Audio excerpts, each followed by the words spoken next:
Satu tahun itu bisa panen 3 kali kan. Kalau sana-sana kan 1 tahun cuman paling cepat 2 kali ya Mas, tapi sini enggak. 3 kali di sini. 3 kali 1 tahun.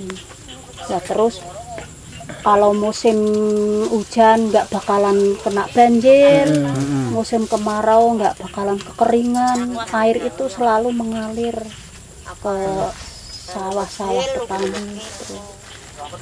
Dikatakan katanya tanah gersang itu bohong, nggak tanah gersang, sini tanahnya subur Mas.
Ya waktu pemagaran ini ya karena dari sananya itu, karena yang tanah-tanah yang sudah dibeli itu kan dipagari. Ya waktu itu dalam perjalanan pembuatan pagar, dan lahan-lahan yang belum dijual kan waktu itu kan tidak dipagari.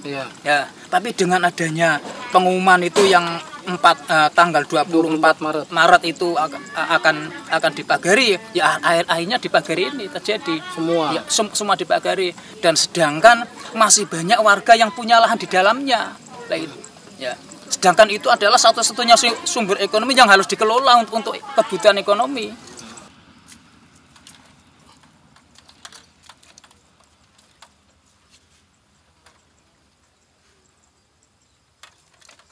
Karena dari warga yang punya lahan di dalam itu punya tanaman, ada yang masih yang belum menguning, dan mereka kan ingin melihat. Tapi kan ada celah-celah bolongan yang dimasuki, itu ya dicegat oleh satpam, nggak boleh.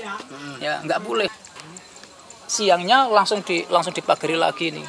Jadi lubang untuk masuk ini sudah ditutup lagi. Jadi sama sekali warga tidak bisa. Sedangkan di dalamnya adalah masih ada padi, tanaman yang perlu dirawat dan lain sebagainya.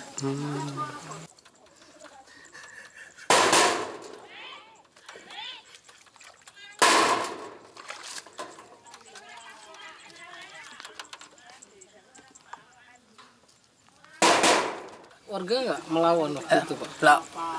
Kalau warga melawan ya yang dulu Mas, warga melawan itu justru yang dikehendaki dari pihak BPI ya gitu.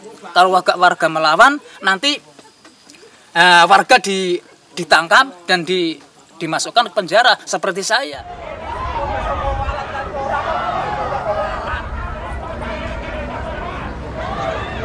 Pak Cahyadi sama Pak Carman, hari ini sesuai dengan keputusannya dari Mahkamah Agung, oke Pak. Sekarang itu sampai berdua untuk menjalani putusan dari Mahkamah Agung itu selama 7 bulan. Paham Pak? Dan sampai sekarang saya belum membaca apa keputusan MA yang membuat saya masuk penjara, dan saya sudah melakukan di penjara 7 bulan. Kita melakukan upaya untuk eksekusi yang bisa kita lihat sama-sama. Inilah mungkin respon daripada masyarakat yang kita tidak harus melaksanakan eksekusi.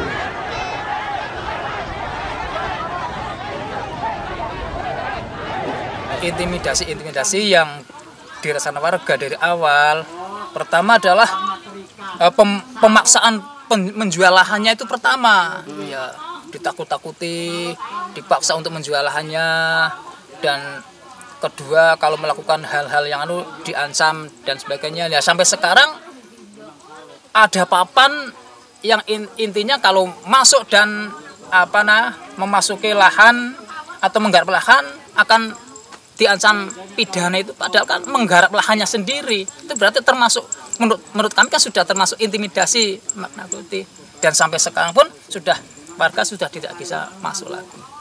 Kita memang sering-sering ada informasi semacam itu. Pada saat ada demo saja, umpamanya ada orang jatuh kemudian fotonya dikirim ke Komnas HAM, ini didorong oleh polisi, ada terjadi perkelahian sampai jatuh, itu semacam itu Mas, sehingga di sana itu memang sering terjadi distorsi informasi Mas. Setelah beberapa bulan kurang berhasil, preman-preman itu kurang berhasil memaksa warga, akhirnya kan terus season kedua berarti kan kepolisian dan tentara itu. Polisi dan tentara iya. Datang. Berseragam? Enggak. Enggak. Tapi wajah-wajah itu ya memang itu orang-orang kepolisian Batang itu. Ya, jadi dalam kota ini kalau ada TNI Polri di sana itu mengamankan tim yang melakukan negosiasi ke warga. Bukan intimidasi. Bukan. Mengapa harus dikawal dengan TNI Polri? Karena orang-orang kontra pada waktu itu masih kuat menghalang-halangi kalau BPI mau datang ke warga. Saya lihat sendiri. Apa aku juga mau apa? Kamu harus jual, enggak ada. Setiap masuk rumah kan, Pak dari mana? Saya dari Kodim, dari Polres ini. Lalu menjelaskan maksudnya apa? Iya, maksudnya itu. Maksudnya ya ibu atau bapak atau Pak D ini kan akan dibangun PLTU. Ibu bapak harus menjual lahannya untuk kebutuhan negara dan sebagainya. Kalau tidak dijual nanti bisa diuruk dan justru tidak mendapat uang sama sekali.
Maunya PLTU jangan dibangun di Batang gitu.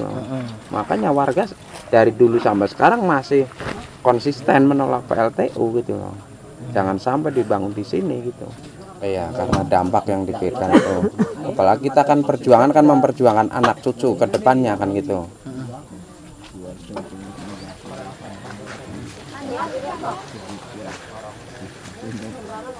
Ya dampaknya tetap mata pencarian kan udah nggak ada lagi kan gitu. Apalagi laut kan udah kena limbah kotoran kan, ikan kan udah nggak ada. Dengan isinya kan kapal tongkang yang batu bara itu. Nah, kita mau mencari ikan di mana kan gitu loh, Mas. Kemudian sudah dijawab dalam dokumen AMDAL, ternyata nanti tidak akan ada semacam itu, dan juga dibuktikan beberapa tim sudah diajak ke Jepang dengan menggunakan teknologi yang sama. PLTU di sana dibangun dekat pemukiman, dekat rumah sakit, nah itu nggak ada masalah. Kemudian yang di sini pun sudah diajak ke Tanjung Jati B Jepara, ya ke Poiton dan sebagainya untuk membuktikan yang seperti itu aja, yang teknologinya biasa nggak ada masalah. Di Cilacap juga yang kampungnya berdempet sama PLTU, akhirnya kampungnya dikosongkan. Di Ada Cilacap. ketakutan itu juga ya warga Iya. sini ya. Yang daerah Jepara nelayannya pada nyarinya ikan justru ke sini. Karena sana udah nggak ada ikan lagi. Tercemar. Tercemar kena limbah batu bara. Itu, Mas.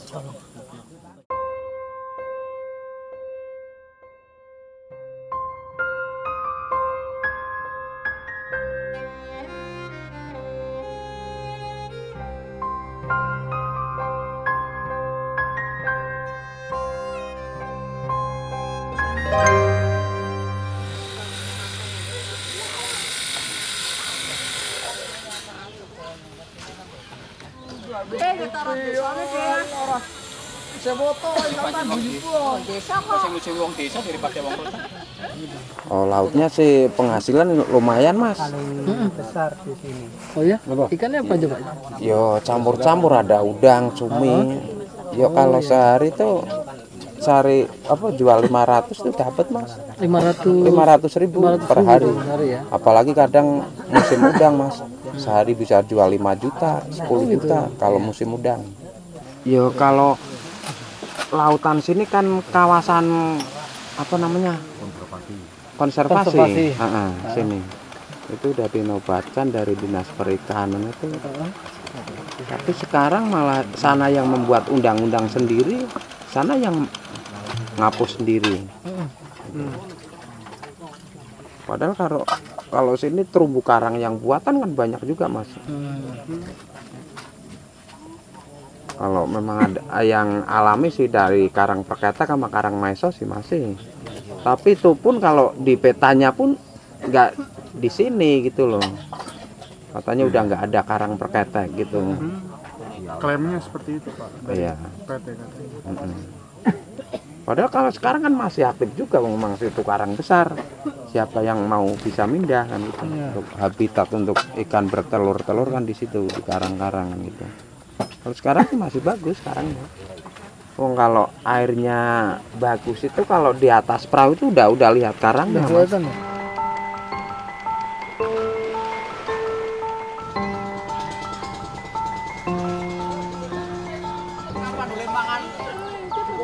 Terus udah kono 4 tahun.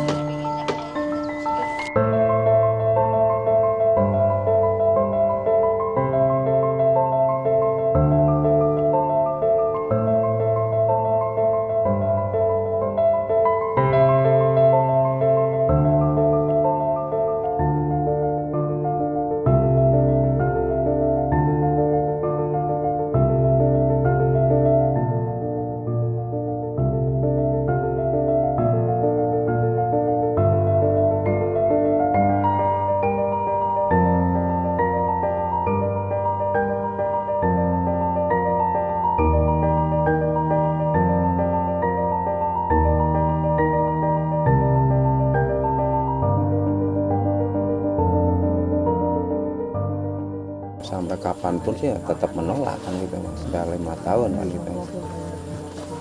Nggak waktu pendek loh, Mas, itu 5 tahun. Tapi warga tetap semangat, warga UKPWR.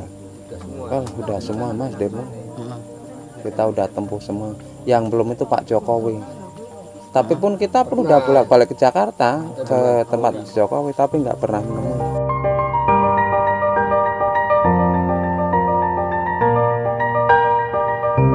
Kalau yang terakhir aku ke sana itu yang menemui itu Teten Mas Duki. Oh, Teten Mas Duki Nah, ya. itu katanya kan yang bilang dari Pak Teten Mas Duki itu akan aku usahakan paling lambat setengah bulan apa 1 minggu atau 2 minggu, tapi kenyataannya sampai sekarang udah berbulan-bulan nggak ada Akan respon. diusahakan apa itu maksudnya? Yo supaya bisa ketemu Pak Jokowi. Hari ini di tempat ini saya mohon kepada Bapak Jokowi untuk mendengarkan aspirasi dari warga masyarakat dengan khususnya. Tanggapannya sih bagus gitu loh, tapi kelanjutannya nggak ada kabar gitu loh. Makanya ini gimana ini orang pemerintahan itu? Ini pemerintah itu kenapa gitu loh?